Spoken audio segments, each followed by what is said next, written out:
Hello friends, जय माता दी। कैसे हैं आप सब? विष्णुर एकादशी गीता तुलसी विप्र धेनवः असारे दुर्ग संसारे षटपदी मुक्ति दायिनी।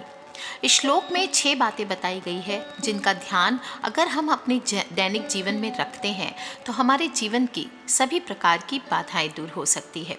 विष्णु भगवान का पूजन करना, एकादशी का व्रत करना, गीता जी का पाठ करना, तुलसी माँ की सेवा करना, ब्राह्मण का सम्मान करना और गौ की सेवा करना। इन बातों को जीवन में अपनाने से न केवल मनुष्य जीवन में आने वाली बाधाओं को दूर कर सकता है, बल्कि अपने दुर्भाग्य को भी सौभाग्य में बदल सकता है। आज हम बात करेंगे साल की सबसे बड़ी एकादशी की। बहुत ही खास एकादशी है, मोहिनी एकादशी है, जिस दिन समुद्र मंथन के लिए मोहिनी रूप में भगवान विष्णु का प्राकट्य हुआ था। स्कंद पुराण के अवंतिका खंड में शिप्रा नदी को अमृतदायिनी पुण्यदायिनी कहा गया है और इसी के तट पर समुद्र मंथन के दौरान निकले जो अमृत कलश था उसको लेकर के देवताओं और असुरों के बीच जब झगड़ा होने लगा कि कौन अमृत पहले पिएगा, दोनों पक्षों में युद्ध की स्थिति आ गई। तब भगवान विष्णु ने अमृत को राक्षसों से बचाने के लिए मोहिनी रूप धारण किया और राक्षसों को अपने रूप से चकमा देकर देवताओं को अमृत पान करवाया। यह दिन देवासुर संग्राम के समापन का दिन भी माना जाता है और वैशाख माह के शुक्ल पक्ष की एकादशी तिथि थी, इसलिए इस दिन को मोहिनी एकादशी के रूप में जाना जाता है। और इस दिन भगवान श्री हरि के मोहिनी स्वरूप की पूजा का विधान है। वैसे हर एकादशी भगवान विष्णु को अति प्रिय होती है। जैसे नदियों में गंगा को स्थान प्राप्त है, वही स्थान व्रतों में एकादशी को प्राप्त कहा गया है। कहा जाता है जिस भी मनोकामना से कोई भी अगर कारणवश आपकी कोई मनोकामना नहीं पूरी हो रही है तो ये एकादशी का व्रत अगर आप सच्चे मन से कर लेते हैं तो आपकी कोई भी मनोकामना अधूरी नहीं रहती।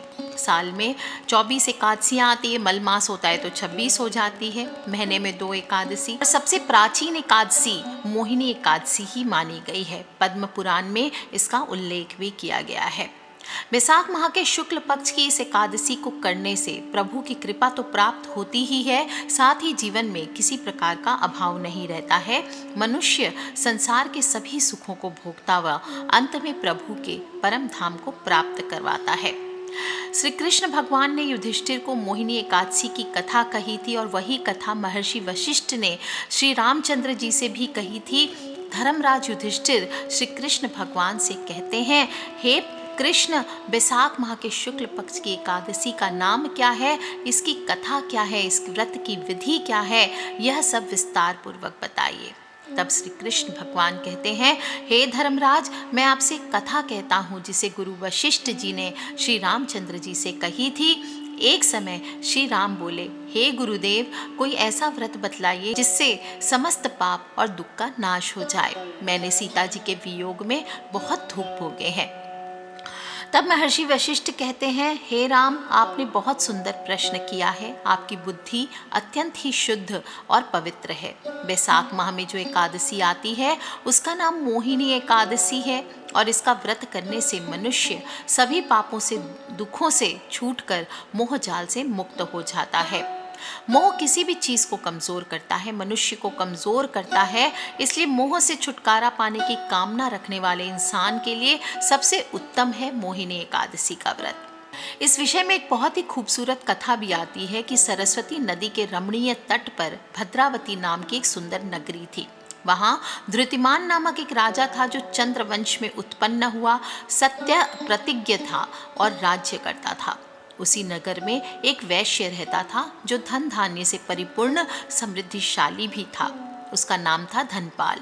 वह सदा पुण्य कर्म में ही लगा रहता था। दूसरों के लिए पौसला यानी प्याऊ, कुआं, मठ, बगीचा, पोखर, घर ये बनवा कर लोगों में बांटा करता था। सड़कों पर आम हो, जामुन हो, नीम हो, अनेक प्रकार के वृक्ष लगवाए थे और भगवान विष्णु की भक्ति में ही उसका हार्दिक अनुराग था। उसके 5 पुत्र थे, सुमना, सद्बुद्धि, मेधावी, सुकृति और धृष्ट बुद्धि। धृष्ट बुद्धि जो 5वां पुत्र था वह पितर आदि को नहीं मानता था। वह वेश्या दुराचारी मनुष्यों की संगति में रहकर जुआ खेलता, पर स्त्री के साथ भोग विलास करता था, मद्य मांस आदि का सेवन करता था। इसी प्रकार अनेक कुकर्मों से वह अपने पिता के धन को नष्ट करता रहता था। सदा बड़े बड़े पापों में संलग्न रहता, दुर्व्यसनों में उसकी बड़ी आसक्ति थी और वेश्याओं से मिलने के लिए ललायित रहता था। अन्याय के मार्ग पर चलता था और उसके पिता ने इन्हीं कारणों से त्रस्त होकर उसे घर से निकाल दिया। घर से बाहर निकलने के बाद वह अपने गहने और कपड़े बेचकर अपने जीवन का निर्वाह करने लगा। जब सब कुछ नष्ट हो गया तो वेश्या हो, दुराचारी साथी हो, सभी ने उसका साथ छोड़ दिया और वह भूख प्यास से अति दुखी रहने लगा। कोई सहारा ना देख चोरी करना सीख गया और एक बार जब वह पकड़ा गया तो वैश्य का पुत्र जानकर चेतावनी देकर छोड़ दिया गया, मगर दूसरी बार वह फिर पकड़ में आ गया। राज आज्ञा से उसे इस बार कारागार में डाल दिया गया। कारागार में उसे अत्यंत दुख दिए गए और बाद में राजा ने उसे नगरी से भी निकाल दिया। वह नगरी से निकलकर वन में चला गया और वहां जाकर वन के जो पशु पक्षी थे उन्हें मारकर खाने लगा। कुछ समय बाद वह बहेलिया बन गया और धनुष बाण लेकर पशु पक्षियों को मार मार कर खाने लगा। एक दिन भूख प्यास से व्यथित होकर वह खाने की तलाश में घूमता हुआ महर्षि कौंडिन्य के आश्रम में पहुंच गया। उस समय बैसाख माह था और महर्षि गंगा स्नान कर रहे थे। उनके भीगे वस्त्रों के छींटे उस पर पड़ गए और उसे कुछ सद्बुद्धि प्राप्त हुई। शोक के भार से पीड़ित वह मुनिवर कौंडिन्य के पास गया और हाथ जोड़कर बोला, ब्राह्मण द्विज श्रेष्ठ, मुझ पर दया करके कोई ऐसा व्रत बताइए जिसके पुण्य के प्रभाव से मेरी मुक्ति हो जाए। कौंडिन्य ऋषि बोले, बैसाख माह के शुक्ल पक्ष में मोहिनी नाम से प्रसिद्ध एकादशी का व्रत करो। मोहिनी का उपवास करने पर प्राणियों के अनेक जन्मों के किए हुए मेरु पर्वत जैसे महापाप भी नष्ट हो जाते हैं। मुनि का यह वचन सुनकर दृष्ट बुद्धि का चित्त प्रसन्न हो गया। उसने कौंडिन्य के उपदेश से विधि पूर्वक मोहिनी एकादशी का व्रत किया। इस व्रत को करने से वह निष्पाप हो गया और दिव्य देह धारण कर गरुड़ पर आरूढ़ हो सब प्रकार के उपद्रवों से रहित श्री विष्णु धाम को चला गया। हे राम, इस व्रत के प्रभाव से उसके सब पाप नष्ट हो गए और अंत में वह गरुड़ पर बैठकर विष्णु लोक को गया। इस व्रत से मोह आदि सब नष्ट हो जाते हैं और संसार में इस व्रत से श्रेष्ठ कोई दूसरा व्रत है ही नहीं।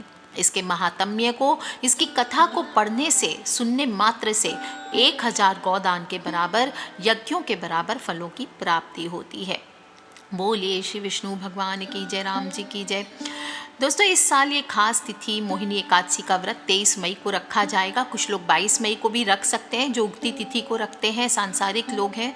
ऐसी मान्यता है कि इस दिन मोहिनी एकादशी का व्रत रखने से मनुष्य के सभी पापों का अंत हो जाता है।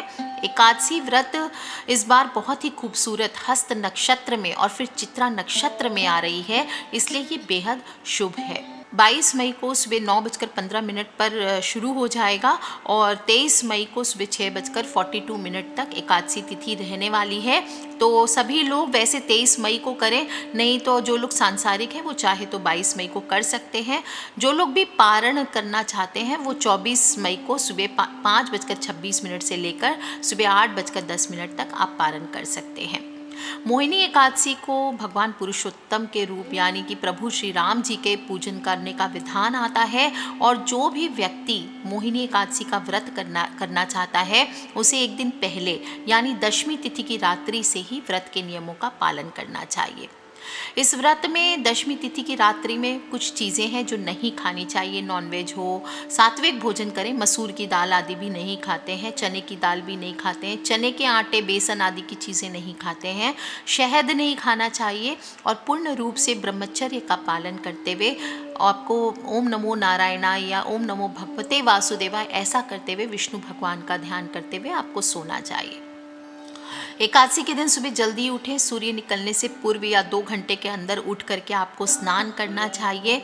संभव हो तो किसी पवित्र नदी में, सरोवर में स्नान कीजिए। नहीं संभव हो तो घर में ही जल में 1 चुटकी हल्दी या इस दिन कुश और तिल का लेप भी किया जाता है, वो डाल करके आप स्नान कर सकते हैं। नहाते समय भी श्री हरि शरणम ममा, श्री हरि शरणम ममा, श्री हरि शरणम ममा ऐसे बोलते हुए आपको स्नान करना चाहिए। इसके बाद घर के मुख्य द्वार को स्वच्छ करके हल्दी के जल का छिड़काव करें, तोरण आदि लगा सकते हैं, स्वस्तिक बना सकते हैं थोड़े से हल्दी से। और घर के ईशान कोण में यानी कि north east corner of the जो हाउस है, यानी कि उत्तर और पूर्व के बीच का कोना जहाँ पे भगवान का स्थल होता है, वहाँ पर आपने भगवान का स्थल नहीं भी रखा हुआ है तो एक पाटिये पर पीला कपड़ा बिछा करके आप चाहें तो पीतल का कलश और पीपल के 11 पत्ते उस पर श्री राम का चित्र रख करके आपको विधिवत पूजन करना चाहिए। इस दिन भगवान श्री विष्णु के साथ साथ जब संकल्प करेंगे तो दोनों देवों के समक्ष उनका नाम लेकर के संकल्प करना चाहिए। और पहले कलश की पूजा कर लीजिए, कलश पे कलावा बांध दीजिए, कुमकुम से उस पर स्वस्तिक चिन्ह आदि बना दीजिए। इस प्रकार से कलश का पूजन करना चाहिए। और इसके बाद भगवान की प्रतिमा को स्नान आदि करके शुद्ध वस्त्र आपको धारण कराने चाहिए। हो सके तो संयुक्त, हमेशा कहती हूँ कि देवी लक्ष्मी और विष्णु भगवान का संयुक्त पूजन करो, जो भी देवता देवी देवता की तिथि हो, और अगर पॉसिबल हो तो दोनों का संयुक्त पूजन कीजिए। गाय के दूध में केसर मिलाकर अगर आपके पास मूर्ति है तो आप उसका स्नान कराइए और चंदन में केसर मिला करके या हल्दी से इसके बाद आपको तिलक करना चाहिए। तिलक भगवान को करने के बाद अपने फॉरहेड पर भी आपको चंदन से तिलक करना चाहिए, इससे हर समस्या दूर होती है। रोज आपको तिलक ज़रूर करना चाहिए। भगवान श्री हरि नारायण का पीले फूलों से श्रृंगार करें। सूरजमुखी का मौसम है तो सूरजमुखी के फूल हों तो वो चढ़ाइए। और पारिवारिक कलह अगर आपके घर पे कलेश आदि ज़्यादा होता है तो 4 सूरजमुखी के आपको फूल चढ़ाने चाहिए और बाद में उसको आप बांध करके पीले कपड़े में अपने ड्राइंग रूम में कहीं पे छुपा कर रख दीजिए। पूजा में जो भी चीज़ है, विष्णु भगवान को पीला रंग बहुत प्रिय होता है, इसलिए पीले रंग की पुष्पों का प्रयोग करें। जो भोग लगाएंगे उसमें आम हो, खरबूजा हो, मीठे फलों का, केला हो। प्रभु को मीठे फलों का, पीले रंग के फलों का भोग लगाइए। उनको जो वस्त्र धारण कराएंगे पीत वर्ण अति प्रिय है, इसलिए पीले रंग आप भी पहने, पीले रंग के वस्त्र भगवान का पूजन करें और उनको भी आप वस्त्र धारण कराते हैं तो पीले रंग का कराइए। जो भी भोग लगाएंगे ध्यान रखें उसमें तुलसी पत्ता ज़रूर अर्पित करना चाहिए, लेकिन एकादशी के दिन तुलसी पत्र तोड़ा नहीं जाता है, इस बात का विशेष ध्यान रखें। तो तुलसी पत्र आपको क्या करना है, पहले दिन से या तो टूटे हुए तुलसी पत्र आपको यूज़ करने चाहिए, या फिर इस दिन अगर आप गमले में गिरे हुए तुलसी पत्र आदि हैं तो वो भी यूज़ कर सकते हैं। तुलसी का पत्ता बासी नहीं होता है। जब आप दीपक जलाएंगे, दीपक में एक चुटकी हल्दी, आप गाय के घी का दीपक जलाइए रुई की बाती से और उसमें एक चुटकी हल्दी हो सके तो डाल दीजिए, केसर डाल सकते हैं। चंदन का धूप कीजिए और केले का भोग आपको इस दिन ज़रूर लगाना चाहिए। 2 केले हो, 11 केले हो, जो आपकी इच्छा हो, और फिर वहीं बैठ करके आपको मंत्र का जप करना है। जो लोग भी रोजगार में वृद्धि चाहते हैं तो एक केसर लगा हुआ सिक्का या हल्दी लगा हुआ सिक्का श्री हरि पर चढ़ा लीजिए उसी समय और मंत्र का जप कर लीजिए।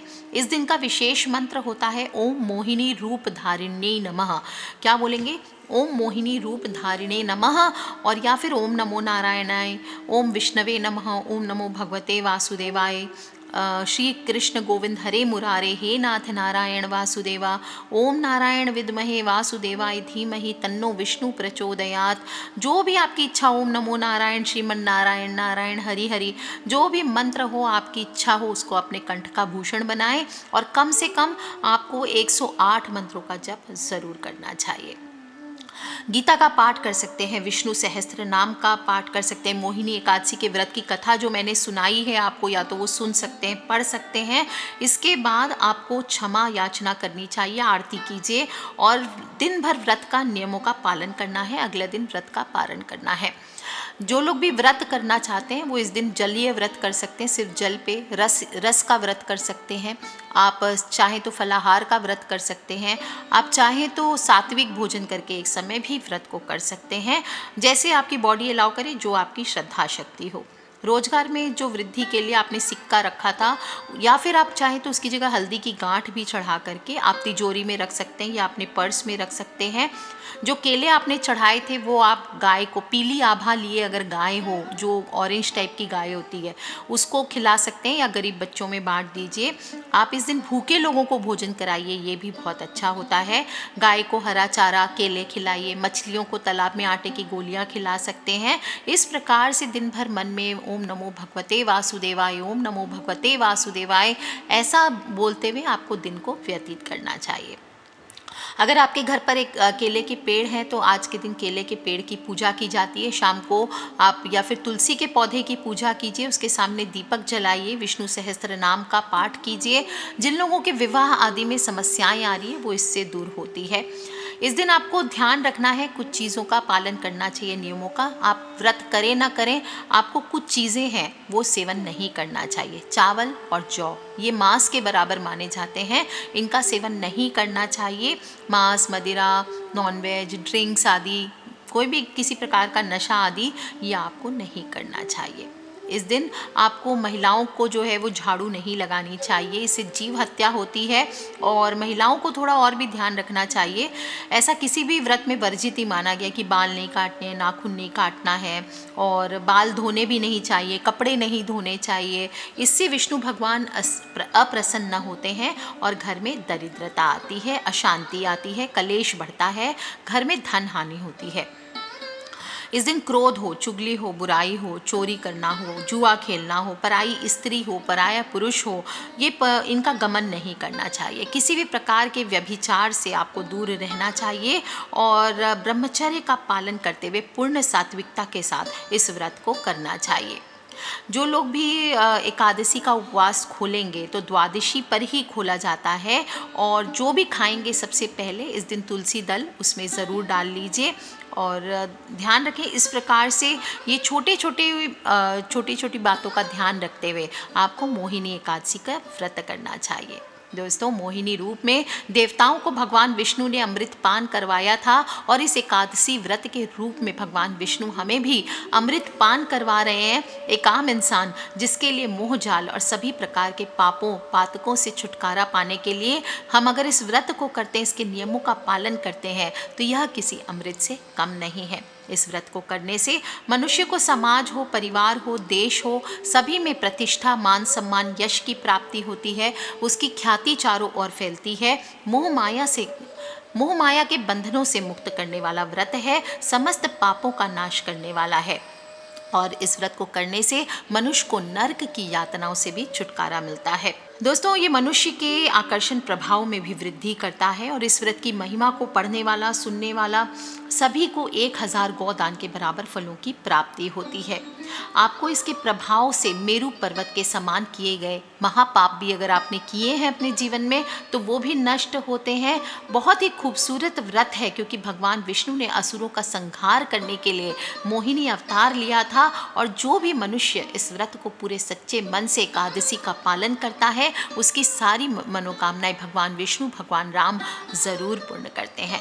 तो आप भी कीजिए दोस्तों, हजारों यज्ञों का फल देने वाली मोहिनी एकादशी है, सभी पापों का, पातकों का नाश करने वाली एकादशी है। अपने फ्रेंड्स, फैमिली, मम्मी पापा, भाई बहन, बच्चे सभी लोगों से इसे शेयर भी कर लें, ताकि सभी लोग इस व्रत का पूर्ण फायदा जरूर उठा सकें। और कुछ हो ना हो, इसे शेयर करके आप उन्हें कथा सुनाने का पुण्य फल तो प्राप्त कर ही सकते हैं। कर लीजिए उपाय दोस्तों, खिलखिलाते रहें, मुस्कुराते रहें, सब्सक्राइब करके रखें, ताकि आने वाले जो भी उपाय हैं उनसे आप और मैं कनेक्टेड रहें। किसी भी तरह के प्रश्न हो एकादशी को लेकर आप मुझे वीडियो के नीचे लिख के पूछ सकते हैं, और खिलखिलाते रहें, मुस्कुराते रहें। Take care friends, love you all. जय माता दी, बम बम भोलेनाथ की जय, विष्णु भगवान की जय, लक्ष्मी मैया की जय, श्री राम।